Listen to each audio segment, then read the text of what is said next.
नमो अरिहन्ताणं नमो सेताणं नमो आयरियाणं नमो वज्रायाणं नमो लोये सौवसागुरम्।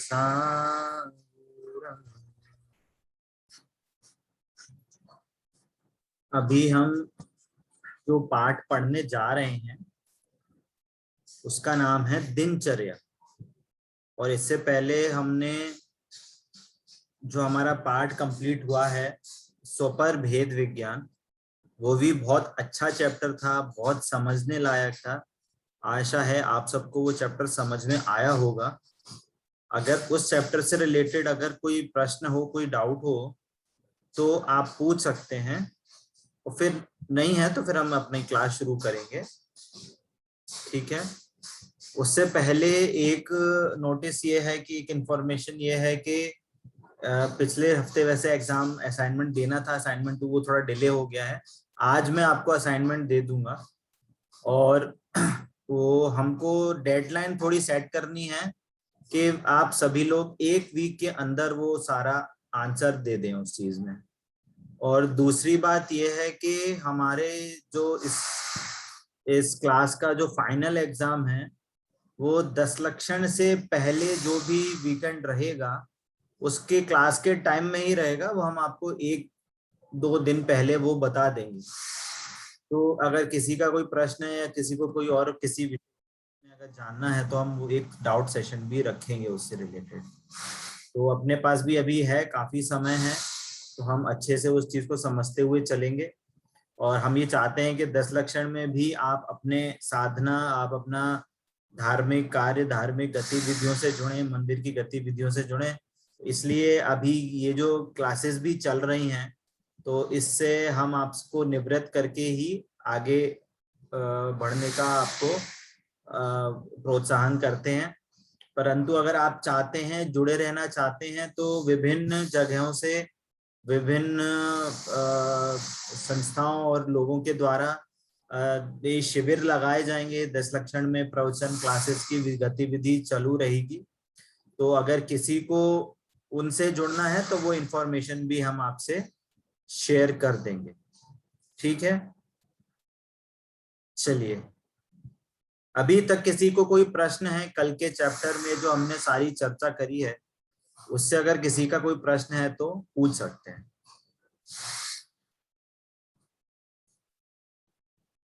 नहीं है? चलिए, अब हमारा पाठ है दिनचर्या, है ना। तो अभी हम सभी देखिए, हमारा जो जैन धर्म है तो जैन धर्म के में जो सारे उपदेश हैं, शास्त्र हैं, जो सिद्धांत हैं, बहुत व्यापक दृष्टि से लिखे गए, है ना। ऐसा कभी कभी हमें भासित होगा, कभी कभी हमें ऐसा लगेगा कि जो बातें कही गई हैं ये बहुत उल्टी हैं, मतलब एक दूसरे को कॉन्ट्राडिक्ट करती हैं, है ना। पर वो चीज हमें तब लगती है जब हम उनके प्रयोजन को नहीं समझते। किस अपेक्षा से, जैसे जैन धर्म में क्या है, सिद्धांत क्या है, स्यादवाद। स्यादवाद मतलब कथनचित किसी अपेक्षा से वो उपदेश दिया जाता है। जिनवाणी में कोई उपदेश सर्वथा करके नहीं दिया जाता। हर जीव को, हर जीव की कहना चाहिए दशा के हिसाब से, हर जीव के कहना चाहिए कि वो उसकी कंडीशन कैसी है, उसके ज्ञान में कंडीशन कैसी है, उस चीज को देख के जिनवाणी में अलग अलग प्रकार से उपदेश दिए गए। ठीक है, बात समझ में आती है।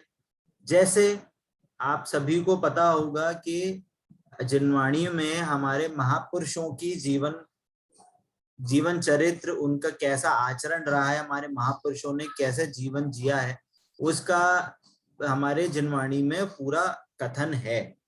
जो हमारे तीर्थंकर पुराण हैं, हमारे महापुरुष हैं, तो उन सब का जीवन चरित्र दिया गया है। तो उनका क्या जरूरत है, उनको समझने, उनको पढ़ने की क्या जरूरत है, कि उससे हमें ये पता चलता है कि जो विभिन्न परिस्थितियों में जो जीव मोक्ष गए उनके साथ भी विभिन्न परिस्थितियां आई। राम जी की पत्नी को जब राजा राज्य अवस्था में थे तो वो उनकी पत्नी को कोई उठा के ले जाए, और यही चीज अगर आपके साथ हो कि आपके घर वालों के साथ या किसी के साथ अगर कोई किडनैपिंग कर लेता है, तो आपको कैसे उस कंडीशन में रहना चाहिए, उनके आपके परिणाम कैसे रहने चाहिए। और जैसे हम उसके अपोजिट में देखें, जैसे रावण का जो परिवार था, तो आप ऐसे सोचो कि आपके जीवन में कोई ऐसा हो कि दूसरी पत्नी लेके आ जाए, आप कैसा सोचोगे, आपका क्या ट्रीटमेंट रहेगा। तो जो रावण की पत्नी थी, मंदोदरी शायद नाम था, है ना, तो वो रावण गया नरक, और जो उसकी पत्नी थी वो स्वर्ग गई, उन्होंने आर्य का दीक्षा ली, और उनका जो पुत्र था रावण का इंद्रजीत, वो मोक्ष चले गए। ऐसे परिवार में ऐसी भी विभिन्न घटनाएं घट सकती हैं, तो उस कंडीशन में कैसे रहना चाहिए, वो सारी चीजों को बताने के लिए हमारे शास्त्रों में प्रथमान योग के ग्रंथ, ठीक है। वैसे ही जैसे अभी हम इससे पहले वाले चैप्टर में हमने पढ़ा है जीव अजीव भिन्न है, जीव में ज्ञान है अजीव में ज्ञान नहीं है, तो हमारी वस्तु स्वरूप कैसा है ना, द्रव्य कैसे परिणमन करते हैं, उनमें कैसा काम होता है, मेरा स्वभाव कैसा है, ये सब सारी चीजें हमारे द्रव्यान योग के ग्रंथों में है ना। और क्या है, एक और टाइप के ग्रंथ है जिनको कहते हैं हम चरणान योग। चरणान योग अर्थात क्या, कि हमारा श्रावक का जीवन कैसे होना चाहिए, मुनिराज का जीवन कैसे होना चाहिए, क्या क्या चीजें करनी चाहिए, क्योंकि अभी हमें राग का नाश नहीं हो पाया है, हमारे में अभी राग विद्यमान है, तो राग भी विद्यमान है तो शरीर भी विद्यमान है, तो शरीर है हमारे साथ अभी संयोग में, तो हमारा आचरण हमारी सोच उसके साथ हमारा, जिससे कि हमारा जो धर्ममय जीवन है, हमारी साधना है, वो नहीं बिगड़े। तो वो कैसी हमारे दिनचर्या होनी चाहिए, हमारा कैसा आचरण होना चाहिए, इस दृष्टि से ये चैप्टर है। अब आपका ये क्वेश्चन मैं पहले से ही रेस कर रहा हूं कि आपका ये क्वेश्चन होगा कि हमने तो अभी पिछले चैप्टर में पढ़ा है कि आत्मा और शरीर भिन्न भिन्न है, तो अब ये नेक्स्ट चैप्टर में ऐसा क्यों उपदेश दे रहे हैं कि ऐसे उठो, ऐसे खाओ पियो, ऐसे मंदिर जाओ, तो ऐसे शरीर आश्रित उपदेश क्यों दे रहे हैं। कोई इस क्वेश्चन का कोई उत्तर दे सकता है, कोई ट्राई करेगा। इसमें स्वाद्वाद शैली लगाई गई है कथनचित करके। नहीं शैली तो लगाई है, पर ऐसे कैसे सामंजस्य बैठाएंगे कि पहले चैप्टर में तो कहा कि शरीर और आत्मा भिन्न है, और यहाँ पे कह रहे हैं कि नहा धोकर मंदिर जाना चाहिए। इसलिए बताई गई होगी क्योंकि अभी हमारी ऐसी अवस्था है जो कि पुण्य और एक पाप कर्म होते हैं, कि जो अभी हमें शरीर धारण कर रखा है, तो अभी हमें उसी शरीर से क्रिया करनी होगी ताकि हम पाप कर्म से बचे और पुण्य कर्म में बढ़े। और अगर हमें यही चीज का उपदेश नहीं दिया जाएगा तो हम कोई और कार्य में लगाएंगे जो कि वो पाप कर्म होगा। इससे बचने के लिए हमारे को ये शिक्षा दी जाएगी। ठीक है, सही है, सही, कुछ कुछ बातें सही कही हैं। इसका हम और कोई इससे कोई और इसका कोई और इस प्रश्न का और कोई उत्तर देना चाहेगा? आप ये ट्राई कर सकते हैं। पहले चैप्टर में बताया गया है कि शरीर और आत्मा भिन्न है, वो शरीर अजीब है, हमें फोकस करना है अपनी आत्मा पे, कल्याण आत्मा का ही होता है, मोक्षगामी जीव आत्मा है इसलिए। और ये दिनचर्या में इसलिए बताया गया है शायद कि हमें अपने शरीर के साथ में काम लेना है, आत्मा अभी से तो अलग है नहीं है, अभी तो हमको शरीर के साथ ही रहना है। तो हम जब क्रिया ही नहीं करेंगे तो हम आत्मा को भिन्न कैसे करेंगे। जब यदि हमने कोई कार्य यदि तरीके से नहीं किया, तरीके से उठे नहीं, समय पे खाया पिया नहीं, सही खाना, स्वस्थ भोजन और मंदिर नहीं गए, तो फिर हमें कर्म के मतलब वो खोटे कर्म बांधेंगे। तो खोटे कर्म ना बांध कर सही रास्ते पर चलकर भगवान की भक्ति करने के बाद फिर आत्मा की भिन्नता बताई गई है। तो वो कर्म बांधने के लिए शुद्ध कर्म और अशुभ कर्म, बहुत बहुत बहुत एंगल से सही बात बोली है, बहुत सही बात। और कोई इसका आंसर देना चाहेगा? एक लाइन में हम ये बोल सकते हैं कि हमारा शरीर जो है वो अशुद्ध है। तो शरीर तो है ही, कभी तो शुद्ध हम नहीं होता। नहीं ठीक है, नहीं देखिए सबका एंगल सही है, सबके वर्ड्स थोड़े ऊपर नीचे हो सकते हैं, उसमें कोई प्रॉब्लम नहीं है। देखिए इन सब के पीछे भी ना एक साइंस है, एक रहस्य छुपा है। क्या बोला कि जो हम क्रिया करते हैं या हम कोई भी काम करते हैं उसके पीछे एक रहस्य है, एक एक एक है ना, क्या है, कॉन्फिडेंशियल इंफॉर्मेशन छुपी हुई। क्या कॉन्फिडेंशियल इंफॉर्मेशन छुपी हुई है कि जो देखिए जो आत्मा के परिणाम है ना, और जो शरीर है, ठीक है, एक शरीर की क्रिया चल रही है और एक आत्मा की क्रिया चल रही है। ये दोनों भिन्न भिन्न है। इतना तो सभी को ज्ञान है कि शरीर की क्रिया अलग चलती है और आत्मा की क्रिया अलग चलती है, ठीक है। परंतु इन दोनों की क्रिया का एक दूसरे में क्या है, एक रिलेशन है, घनिष्ठ संबंध है। एक दूसरे का काम नहीं करते, मैं ये नहीं बोल रहा एक दूसरे का काम नहीं करते, पर उनके बीच में एक रिलेशन है ना, एक रिलेशन है दोनों के बीच में। जैसे सूरज खिलता है ना, तो फूल खिल जाते हैं, है ना, फूल पत्तियां खिल जाती, चिड़ियां चहकने लगती। तो हम ऐसा बोलते हैं क्या कि सूरज ने फूल खिलाया? क्या हम ऐसा बोलते हैं कि सूरज ने चिड़ियों को चींची करना सिखाया, चींची बोलना सिखाया? हम ऐसा बोलते हैं क्या? सूरज तो नहीं करवाता। वो क्या है, दोनों का काम एक है, दोनों में एक रिलेशन है कि जब सूरज खिलता है तब सूरज उगता है तब फूल खिलते हैं, है ना। और क्या होता है कि जब क्या मुर्गा बांग देता है तब सूरज खिलता है। ऐसा भी होता है क्या? ये मुर्गे होते हैं वो सूरज उगने से पहले उठ जाते हैं और वो बांग देता है कुकड़ू कू करके, और फिर सूरज खिलता है। सूरज की पहली किरण के टाइम पे सूरज, वो मुर्गा ऐसे बांग देता है। तो अपन ऐसे बोलते हैं कि मुर्गे के बांग से सूरज होगा, ऐसा अपन बोलते हैं क्या? ऐसा तो नहीं बोलते। परंतु हम ये भी समझते हैं कि दोनों का काम एक है, सॉरी दोनों का होने का समय एक है, पर दोनों काम अलग अलग है। पर अगर ये कोई नहीं जाने तो क्या लगेगा उसे कि सूरज उगने से फूल खिलता है, सूरज उगने से चिड़िया उड़ जाती है, सूरज उगने से सारे लोग जग जाते हैं, अपने काम पे चले जाते हैं, है ना। बात क्लियर होती है? मतलब कि दोनों का काम एक है, दोनों के होने का समय एक है, दोनों के होने का टाइम एक ही टाइम पे होते हैं। तो हमें ऐसा लगता है कि इसने ये काम करा, परंतु दोनों अलग अलग। उसी प्रकार जो हमारा शरीर, हमारा नहीं, हमें जो शरीर मिला है और हम आत्मा है, हमारी आत्मा की भी क्रिया है जानने देखने की, है ना।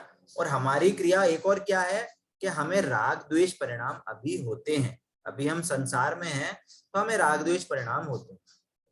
तो हमारा और शरीर का एक रिलेशन है। कैसा रिलेशन है कि जैसे हमारे परिणाम होते हैं वैसे शरीर की क्रिया होती है। इन जनरल ये है, ऐसा संबंध है कि जैसे हमें भूख लगेगी तभी हमारा खाना खाने का भाव है। जब हमारे परिणामों में प्यास का ऐसा परिणाम उत्पन्न होगा कि हमें प्यास लग रही है, भले ही वो मिथ्या हो, परंतु वो मिथ्या होने पर भी, वो परिणाम होने पर हमें शरीर की क्रिया ऐसे होगी कि वो पानी पिए। या हमें अगर उठने के ऐसे लगेगा कि हमें उठने के भाव हैं, कि हमें उठना चाहिए, तो शरीर अपने आप वैसे करके उठेगा।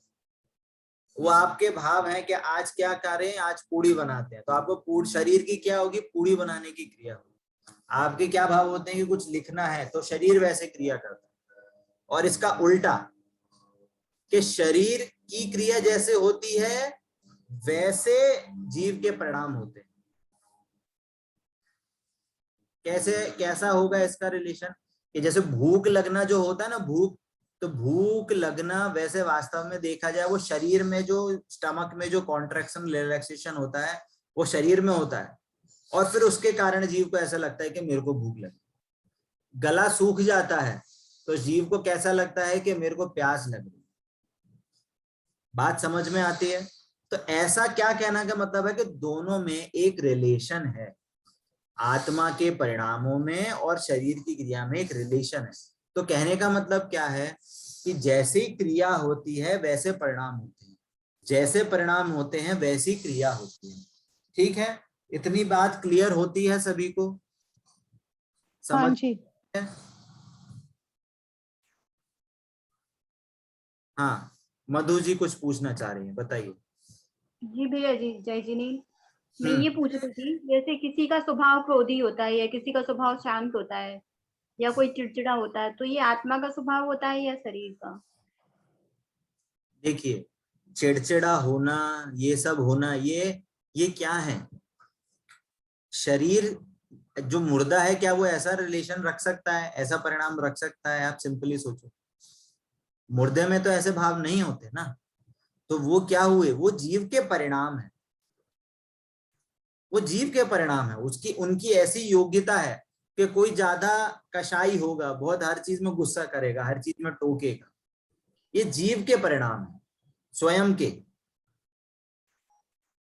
और कोई ऐसा होता है भैया, कोई भी कंडीशन हो भैया, समता रखता है कि हाँ ठीक है, चलो कोई प्रॉब्लम नहीं है, अपना ज्यादा टेंशन नहीं लेता, ज्यादा गुस्सा नहीं करता, है ना, आराम से शांति से उस चीज को हैंडल करता है, कोई प्रॉब्लम नहीं है।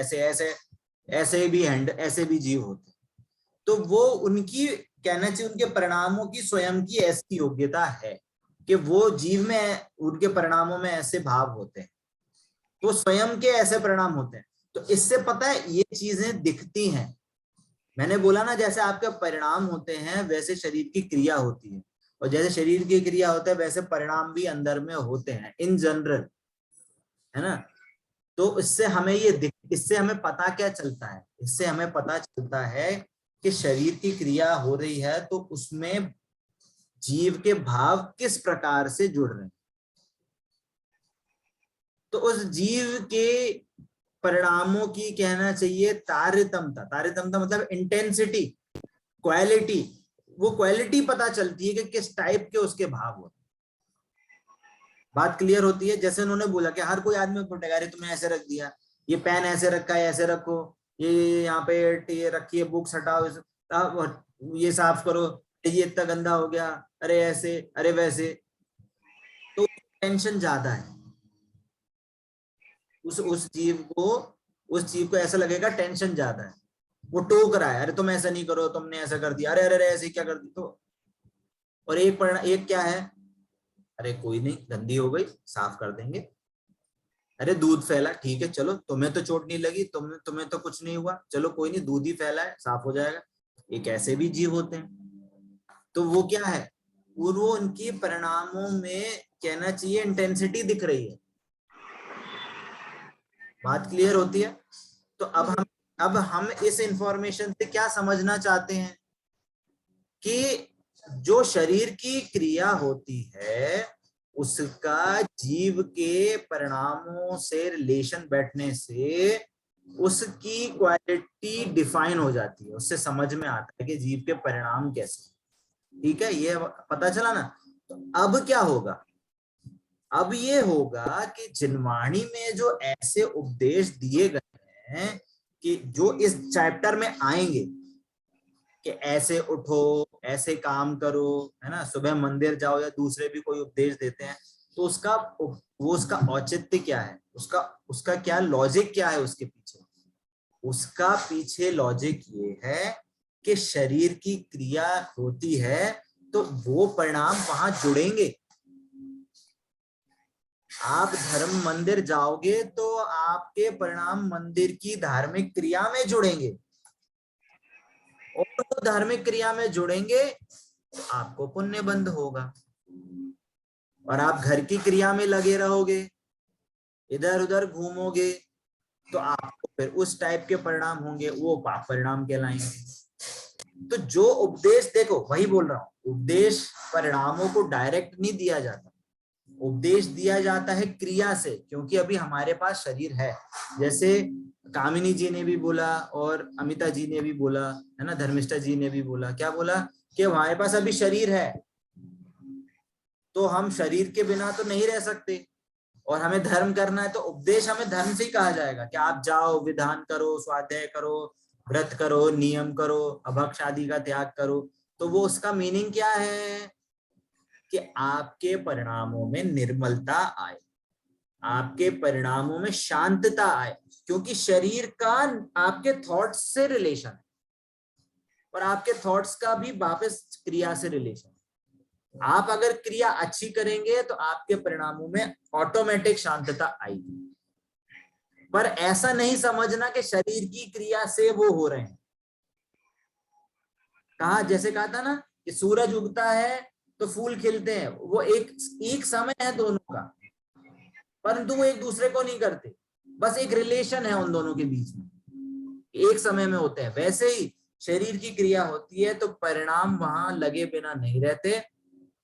तो उपदेश शरीर से दिया जाता है, पर हमें हमारे आचार्यों का, हमारे धर्म गुरुओं का औचित्य क्या है कि हमारे परिणामों में निर्मलता आए।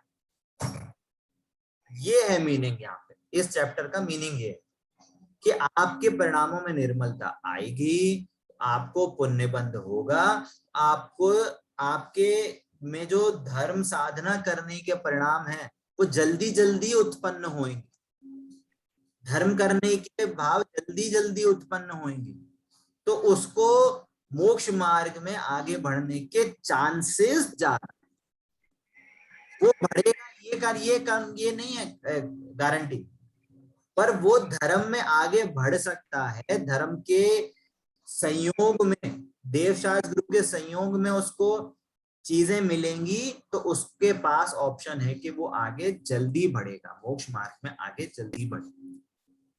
बात क्लियर होती है सभी को? जी। है ना, समझ में आता है? धर्मिष्ठा जी, कामनी जी, हाँ, अमिता जी, हाँ, आप प्रश्न क्या पूछना चाह रहे हैं? भैया जी, एक बात था कि ये जो क्रोध और क्षमा, लेकिन हमारा स्वभाव तो क्षमा है, जो कि अभी 10 लक्षण में सबसे पहले उत्तम क्षमा का ही प्रकरण आएगा। तो अभी जैसे इन भाभी जी ने बोला था कि हमारा स्वभाव अगर क्रोध का, बट हमारा स्वभाव, जैसे मैं यही पूछना चाहती हूँ कि हमारा स्वभाव जो है वो तो क्षमा का ही है ना, क्रोध तो है ही नहीं हमारा स्वभाव। लेकिन हमारी ये जो अंदर से ये जो आप तरंगे, मतलब ये जो चीज बता रहे हैं, उसके कारण हमारे को ऐसा लगता है कि हम क्रोधी है, हम मानी है। देखिए, आपने थोड़ा सा 10 धर्म के से रिलेशन क्वेश्चन पूछा है, ठीक है, कोई दिक्कत नहीं है, बट इसमें देखिए वही बोल रहा हूँ कि जिनवाणी में क्या है, स्यादवाद से कथन है ना। जी। तो जिनवाणी में आत्मा का स्वभाव ज्ञान दर्शन भी कहा है, आत्मा का स्वभाव केवल ज्ञान भी कहा है, आत्मा का स्वभाव 10 लक्षण रूप धर्म भी कहा है, आत्मा का स्वभाव रत्नत्रय रूप धर्म भी कहा है। तो हर जगह अलग अलग अपेक्षा से बात करी गई है। और अभी कभी ये भी कहते हैं कि तुम क्रोधी स्वभाव वाले, तुम मानी स्वभाव वाले। तो ये क्यों कह रहे हैं कि उस टाइम पे उस जीव के क्या परिणाम हो रहे हैं, इसलिए उसको मुख्य करके बात कर रहे हैं कि वो क्रोधी है, कोई मान्य है, या वो समताधारी है, वो ज्यादा शांत स्वभाव वाला है। तो एक ये भी एंगल है। और जो 10 धर्म वाला जो एंगल है ना, वो वास्तविक आत्मा का स्वरूप क्या है, जिसको हमें लक्ष्य में लेके हमें धर्म प्रकट करना है, वो उसकी बात। अच्छा, ठीक है ना, वो उसकी बात है, वो डिफरेंट एंगल। ठीक है, चलिए। अभी जो मैंने ये बात कही कि हम अभी जो पिछले चैप्टर में कहा कि दोनों भिन्न हैं, उसी एंगल को साथ में रखी चर्चा कर रहे हैं दिनचर्या की। वो ऐसा नहीं है कि वो कुछ अलग बात है और ये इस चैप्टर में अलग बात है, वो भी सेम ही है, पर यहाँ पे एक स्टेप थोड़ा नीचे आए हैं। क्या नीचे आए हैं कि क्योंकि आप अभी संसारी हो, आपके पास शरीर है, तो आपके जो परिणाम हैं वो शरीर की क्रिया के अकॉर्डिंग होंगे। आपकी शरीर की क्रिया होगी वैसे आपके परिणाम होंगे, और जैसे आपके परिणाम होंगे वैसे बाहर में शरीर की क्रिया होगी। ठीक है, ये बहुत क्लियर हो गया है ना।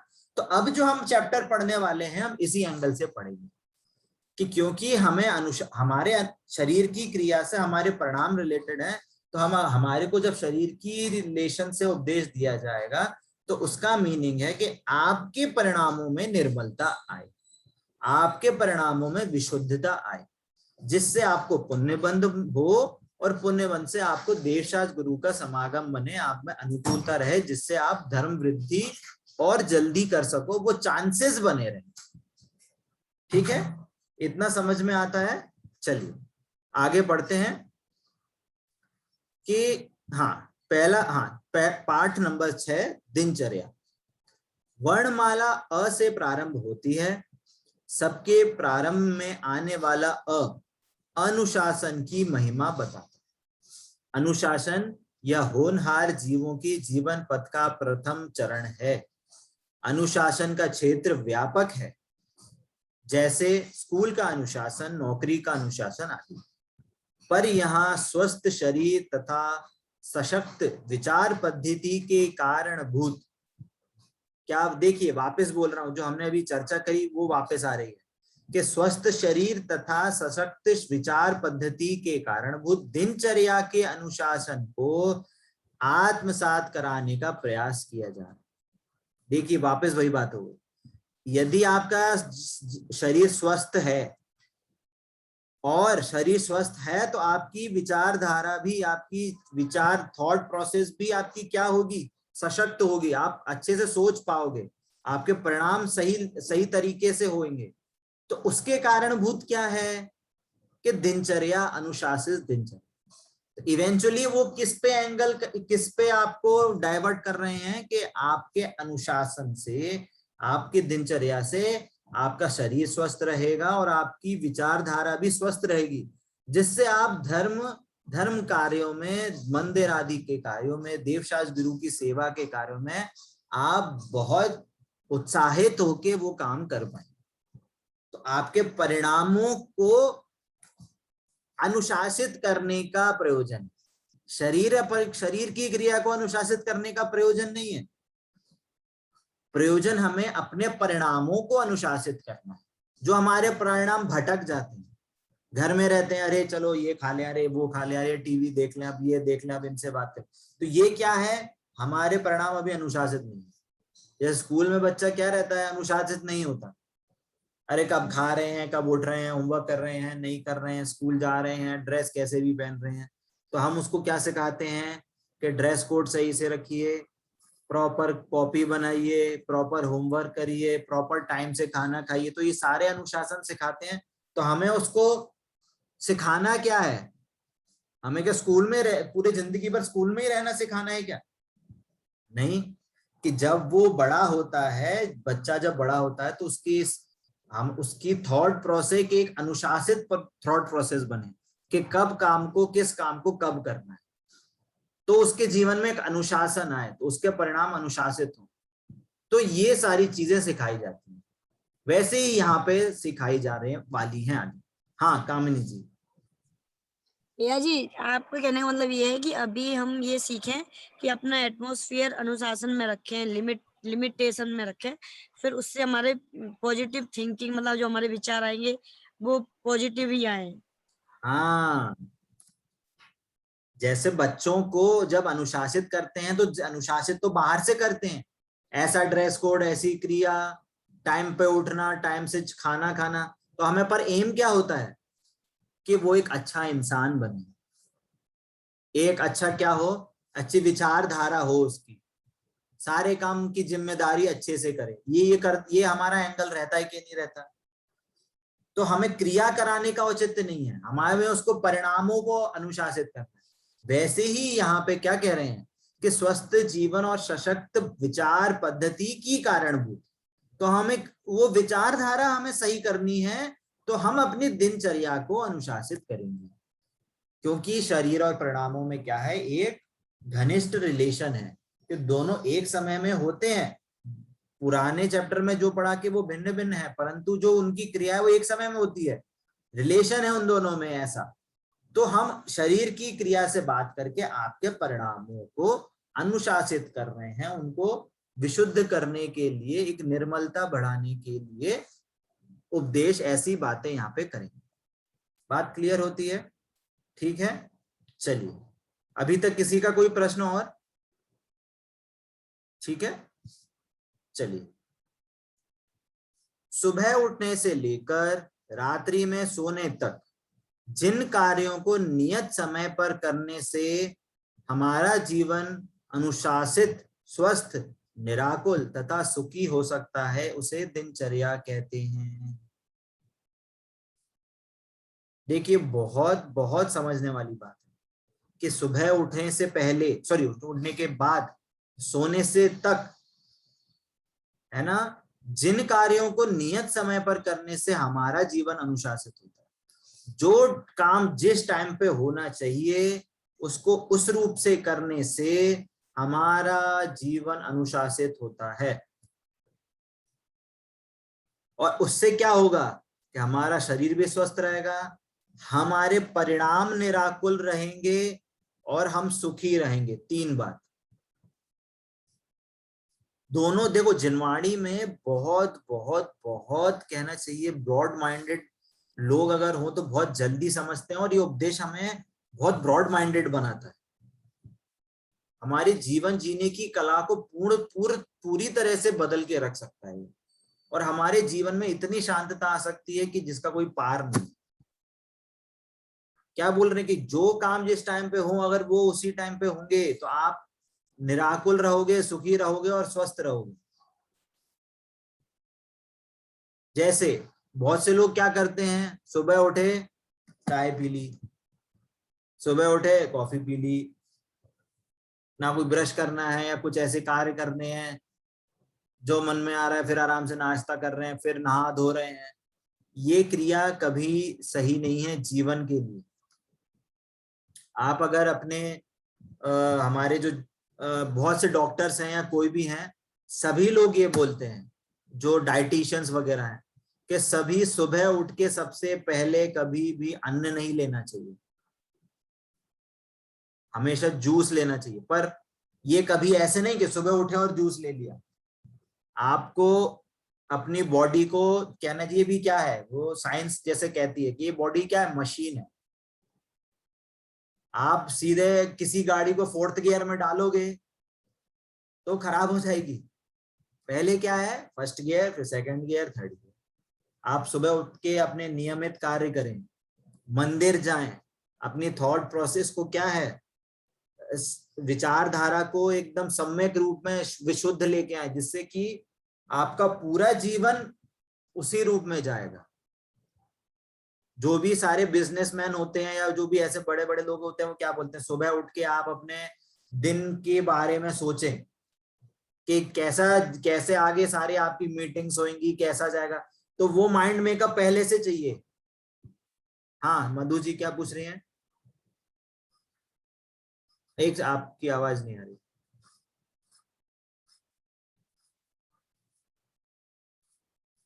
मैं ये कहना चाह रही थी कि जैसे हम मोबाइल को चार्ज करते हैं, ऐसे हमें मंदिर जाके स्वयं को भी चार्ज करना चाहिए। नहीं, हाँ वो हाँ सही बात है, ये सारी चीजें अभी आएंगी। बहुत सही बात है कि ये जैसे ये ना बहुत ब्रॉड थिंकिंग है इस चीज को लेके। हमें बहुत समझ के सोचना चाहिए कि हमारा जीवन कैसे हो। हमारा अगर जीवन हमारा अनुशासित है और हमारा शरीर अगर स्वस्थ है तो हमें बहुत शांतता मिलती है, हमारे परिणाम बहुत शांत रहते हैं, जिससे कि हम अपना जो उपयोग है वो सही डायरेक्शन में लगा सकते हैं, स्वयं को चार्ज कर सकते हैं। मंदिर में जाके आपके पूरे दिन की जो एक एनर्जी है वो मिलती है आपको। जैसे बोले ना मोबाइल चार्ज करते हैं, मोबाइल चार्ज करना तो हमें करना पड़ेगा, परंतु हमारी थॉट प्रोसेस है वो अगर कंटिन्यूटी अगर वैसे रहे ना तो हमें चार्ज तो हमें कभी भी हो सकते हैं, परंतु वो थॉट प्रोसेस अगर बन जाती है तो वो हमेशा अप जाती है। मोबाइल चार्ज करने के बाद क्या होता है, उसकी एनर्जी कम होती है, पर हमारे मंदिर जाने के बाद हमारी थॉट प्रोसेस क्या होनी चाहिए, ऊपर की तरफ बढ़नी चाहिए, हमारे थॉट प्रोसेस और अच्छे होने चाहिए, ये कहने का मतलब है मेरा। ठीक है, क्या कह रहे हैं कि हमारा जीवन अनुशासित, स्वस्थ और निराकुल तथा सुखी हो सकता है, उसे दिनचर्या कहते हैं। सुबह ब्रह्म मुहूर्त, सूर्योदय के पूर्व का काल में उठने की आदत होना चाहिए। ये एक बहुत आइडियल कंडीशन है, ये चीज कभी मैं भी फॉलो नहीं कर पाता हूं, पर ये चीजें हमारे जीवन को, ये हमारे जीवन में होना चाहिए कि हम सुबह जल्दी उठ के हमारे सारे दैनिक कार्यक्रम करें। और दूसरी बात आगे क्या कह रहे हैं कि बिना किसी के उठाए ही उठने का अभ्यास रखें। स्वावलंबी जीवन आदर्श जीवन होता है। ब्रह्म मुहूर्त योगियों की उठने का काल है, साधना का उत्कृष्ट समय है। उस समय हमें आत्मा परमात्मा का चिंतन करना चाहिए। 9 बार नमोकार मंत्र बोलकर संसार, शरीर और भोगों से प्रति ममत्व कैसे छूटे, इसका विचार करना चाहिए। ये जो काम है, ये इसके इस पैराग्राफ में जो बात कही गई है, ये हमें कभी ना कभी अष्टमी, चतुर्दशी या कोई भी ऐसा पर्व आता है, तीर्थंकरों के कल्याणक होते हैं, एटलीस्ट हम जल्दी नहीं उठ पाते तो सुबह सुबह हमें उठते ही हमें ऐसा विचार जरूर करना चाहिए कि हमारा ये जो ममत्व है वो कैसे छूटे, हमारे शरीर संसार के प्रति ममत्व कैसे छूटे। जो हमें कहते हैं कि सामायिक का करने का जो विधि है वो हमें सीखनी चाहिए। उससे क्या होता है, उससे हमारे परिणामों में निर्मलता आती है, उससे हमारे परिणाम शांत होते हैं, उससे हमारे मोक्ष मार्ग में आगे बढ़ने की हमारे को एक प्रेरणा मिलती है। जैसे आप इस चीज को करेंगे तो आपको इफेक्ट दिखेगा, फिर आपको लगेगा हाँ इसको करने से मेरे को लाभ हुआ, सामायिक करने से मेरे को करने को लाभ हुआ। भगवान का नाम सुबह इसको याद करने से, भगवान के गुणानुवाद करने से या स्तुति पढ़ने से हमारे जीवन में शांतता होती है। कभी ऐसा देखना, कभी भी ऐसा होता है, कभी ऐसी हम पूजन या स्तुति करते रहते हैं, हमारे वो पूरे दिन जुबान पे हमारे मन में ऐसी चलती रहती है, रिपीट पे रिपीट। तो उससे क्या है, ये आपका क्या, वो आपका कंटिन्यूअस धर्म चल रहा है, धर्म ध्यान आपका ऑलरेडी चल रहा है। तो ये सब चीजों करने से हमारे परिणामों में निर्मलता आती है। तो हमारे परिणामों में निर्मलता आने से धर्म में आगे बढ़ने, मोक्ष मार्ग में आगे बढ़ने के चांसेस ज्यादा हो जाते हैं। ये नहीं कह रहा कि आपको मोक्ष मिल ही जाएगा या मोक्ष मार्ग मिलेगा, ये नहीं कहने का मतलब है, उसके चांसेस बढ़ते हैं। आपको पुण्योदय से वो सामग्री मिलती रहेंगी और आपको वो समागम मिलेगा, तो उसके चांसेस आगे बढ़ेंगे। बात क्लियर होती है सभी को? मतलब कि खोटे कर्म बंधने के चांस कम हो जाएंगे या खत्म हो जाएंगे। देखिए वही बोल रहा हूं, हमें कर्मों को नहीं देखना, कर्म तो निरंतर बंध रहे हैं, पर यदि और कर्म हमें दिखेंगे भी नहीं कि कौन से बंधे कौन से नहीं बंधे, पर हमें अपने परिणाम जरूर देख सकते हैं कि हमें परिणाम कैसे हो रहे हैं।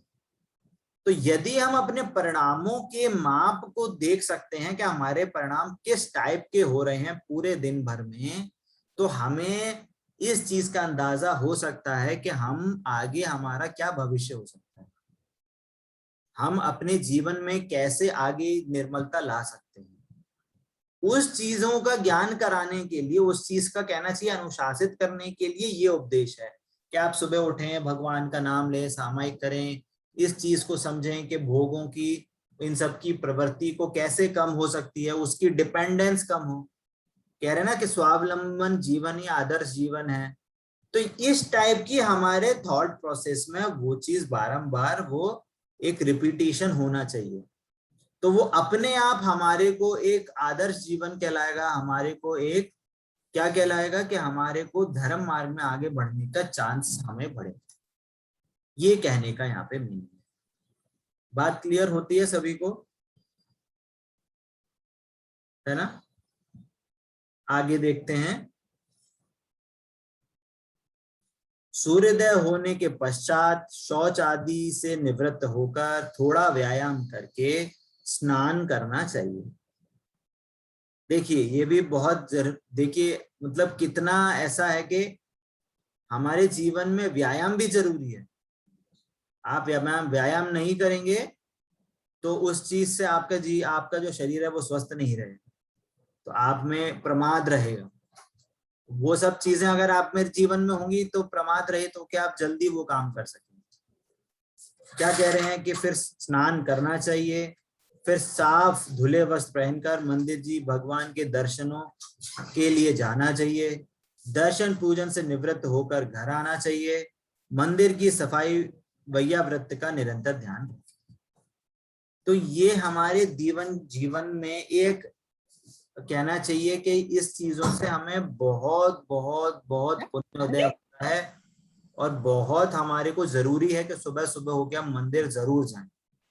बहुत से लोगों का ऐसा नियम होता है कि बिना मंदिर के हम पानी ग्रहण नहीं करेंगे, भोजन ग्रहण नहीं करेंगे। अलग अलग जीवों का अलग अलग होता है। तो वो क्यों है कि भगवान के पास जाते हैं तो हमें हमारे स्वरूप की जानने की विधि मिलती है। क्लियर होता है सभी को? तो वो सारी चीजें हमें ये समझने वाली हैं कि हमें यहाँ पे वापस हमें यहाँ पे क्रिया नहीं करवाना, हमें यहाँ पे मंदिर जाना, किसी को उपदेश नहीं देना है। उसके पीछे औचित्य क्या है? तो उपदेश दिया तो हमें उसको ये उपदेश देना है कि वो मंदिर जाके अपने स्वरूप को समझे, भगवान के स्वरूप को समझे, अपना स्वरूप समझे। तो वो मोक्ष मार्ग कैसे हो सकता है, उसको मोक्ष मार्ग कैसे उत्पन्न हो सकता है, वो सुख कैसे उत्पन्न हो सकता है उसको, तो उसकी विधि वहां मंदिर जी में मिलेगी। तो इस कारण से मंदिर जी जाते हैं। एक छोटे से एग्जाम्पल लेंगे फिर इस क्लास को एंड करेंगे।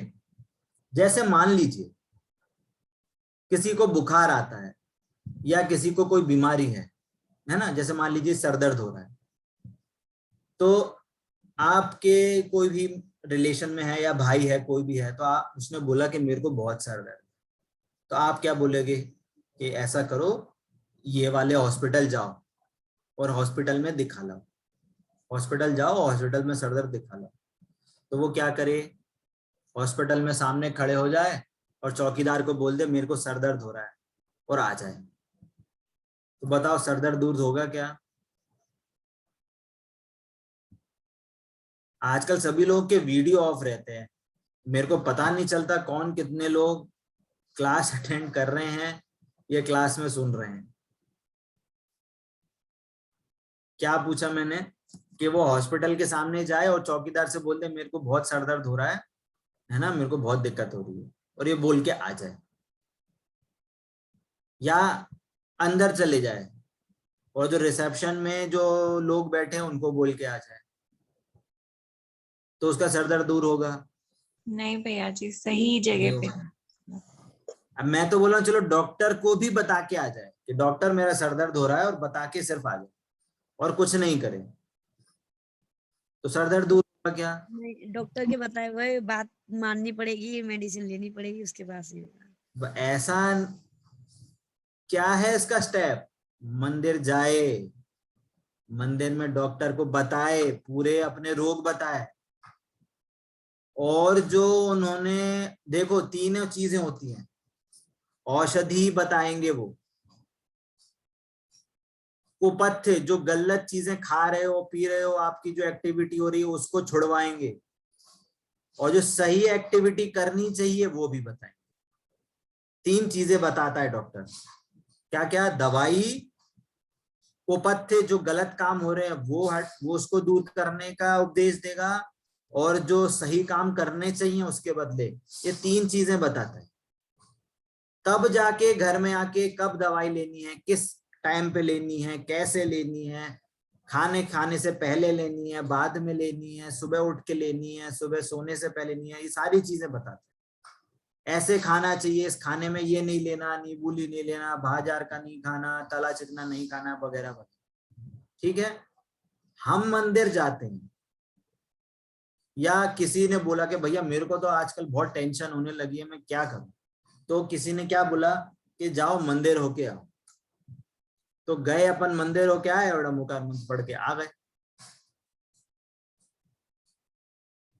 तो हमारा प्रॉब्लम सॉल्व हो जाएगी क्या? हम गए, हम पूजन पढ़ के आ गए, प्रॉब्लम सॉल्व हो जाएगी क्या? ये बहुत कठिन बात बोल रहा हूं मैं। हो सकता है लोगों को थोड़ा अटपटी लगे। देखिए, जैसे हम डॉक्टर के पास जाते हैं और पूरी चीज समझ के आते हैं, बहुत से लोगों को ये लगता है कि नहीं भैया दवाई पे लिख दो, कौन सी टाइम पे कब लेनी है लिख के दो मेरे को। और यहाँ पे हमारा जो क्या बोलते हैं, पूजन में पढ़ते हैं, मैं तो अनादि से रोगी हूँ, उपचार कराने आया हूँ। और उपचार करने क्या कहते हैं, अपनी अपनी गा के चले जाते हैं, भगवान की तो कोई सुनते नहीं है अपन। अब तो कोरोना चल गया तो मंदिर जाना भी बंद हो गया, अब किसको सुना है? तो यहाँ पे कहना क्या है, मंदिर जाने का औचित्य क्या है कि भगवान ने जो हमें उपदेश दिए हैं उसको जानो, स्वाध्याय से जोड़ने का औचित्य है। ये जो पूजन आदि कार्य हैं वो तो एक खेल खिलौना बहाना है, पर जब तक आप भगवान का स्वरूप पर नहीं पढ़ोगे, उनमें क्या गुण है उनको नहीं जानोगे, हम पहले जो चर्चा कर चुके हैं, उससे तो पूजन भी नहीं कहलाएगी, वो तो बस छोटे बच्चों के जैसे हाथ हिला के चावल डालने के बराबर कहलाएगा। तो औचित्य क्या हुआ कि आपको आपके दुखों की सही विधि मिले, इसके लिए मंदिर जाने का उपदेश दे रहे हैं। अकेली क्रिया कराना औचित्य नहीं है, अकेला विधान से जोड़ने का औचित्य नहीं है। सिद्ध चक्र का 8 दिन का विधान कराने का, दान देना, इतने सारे लोगों को आहार कराना, मंदिर में दान आदि देना, श्रावकों को बड़े जो व्रती श्रावक हैं या ऊपर मुंडराज है उनकी भैया वृत्ति कराना, ये उपदेश कब दिया जा रहा है? आप धर्म मार्ग में आगे बढ़े, अपना स्वरूप समझें, आपके परिणामों में निर्मलता है। जब तक आप स्वरूप नहीं समझेंगे तब तक वो आप चीज आगे नहीं बढ़ सकते।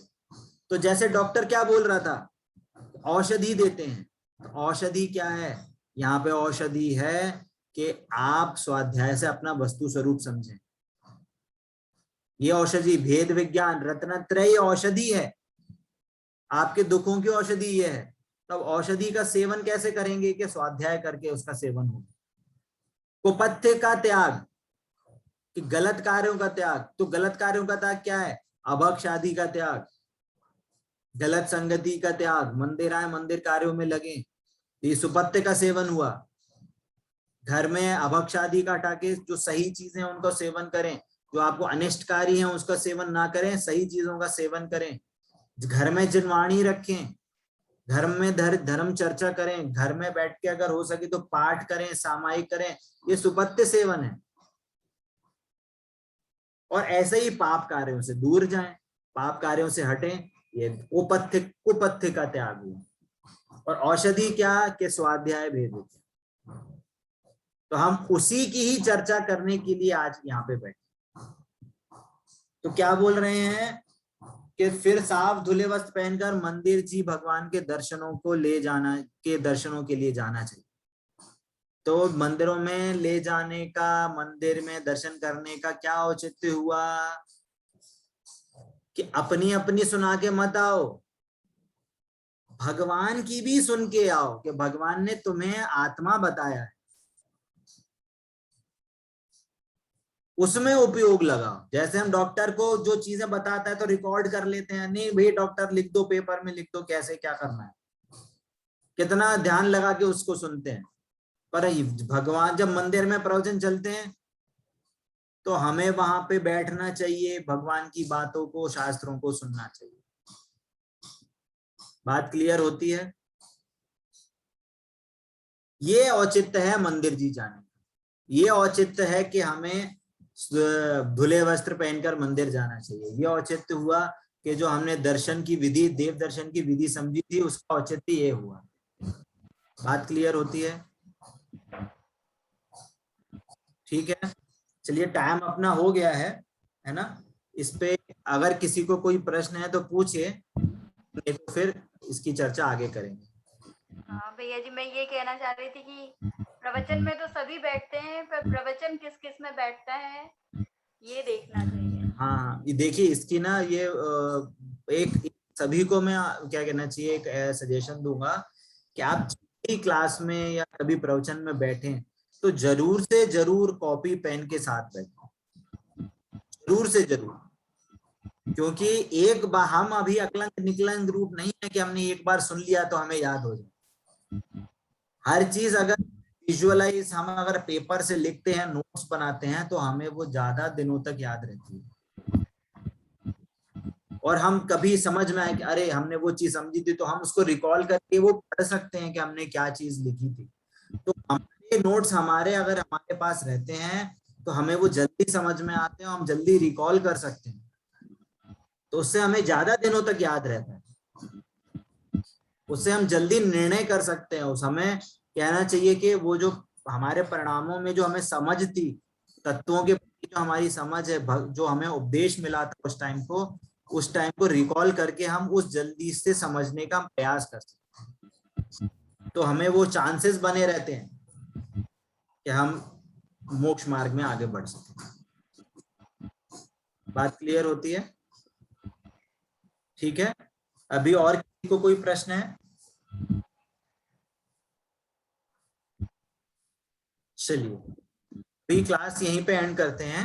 अच्छा, कल हमारा त्योहार भी है, सभी लोग बिजी भी रहेंगे, मैं भी थोड़ा बिजी हूं कल के लिए, तो कल की क्लास नहीं रहेगी। ठीक है, फिर हम नेक्स्ट फ्राइडे को ही क्लास रखेंगे। और आज शाम तक आपको असाइनमेंट मिल जाएगा, तो मैं चाहूंगा कि आप सभी लोग असाइनमेंट जल्द से जल्द भर दें। और जिस असाइनमेंट अभी नहीं दिया वो भी हमें डायरेक्ट अगर चाहें तो हमें व्हाट्सएप कर सकते हैं, तो जल्द से जल्द वो काम करें। ठीक है, चलिए। जिनवाणी के ज्ञान से सूझे लोकालोक, सो वाणी मस्तक सदा देत हूँ धूप। बोलिए द्वादशायन में जिनवाणी माता की जय हो, जय हो। जय जैन भैया। अहिंसामय जैन धर्म की जय हो, जय हो। जय जिनेंद्र। जय जिनेंद्र सभी को।